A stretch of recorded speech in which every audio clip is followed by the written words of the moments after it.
પાટણ જિલ્લાના સિદ્ધપુરમાં આવેલ એચએમ આંગડિયા પેઢીના માલિકની આંખમાં મરચાની ભૂકી નાખી ₹35 લાખની લૂંટ કરવાના ઈરાદે આવેલ ધાડપાડુ ગેંગના 6 સાગરીતોની સિદ્ધપુર પોલીસે ધરપકડ કરી છે।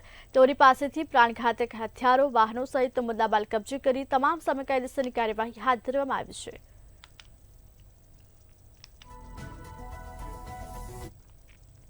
खानगी राहे बातमी हकीकत મળેલ કે એક 4 વ્હીલ છે અને એક પલ્સર મોટરસાઇકલ છે કે જેમાં કેટલાક ઇસમો શંકાસ્પદ છે અને ગંજ બજારમાં એચએમ નામની જે આંગડિયા પેઢી છે તેના માલિક જ્યારે રોકડ નાણાં લઈ અને એક ચોક્કસ નંબરની ગાડીમાં નીકળે એ વખતે એમને લૂંટ કરવાના છે।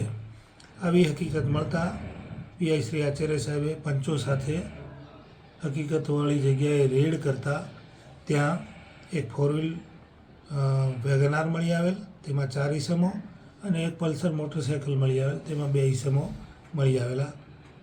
તેમની અંગઝડતી કરતાં તેમની પાસેથી 2 છરા, 2 ધોકા, 1 લોખંડની પાઇપ, મરચાની ભૂકી ગાડીમાંથી મળી આવેલ।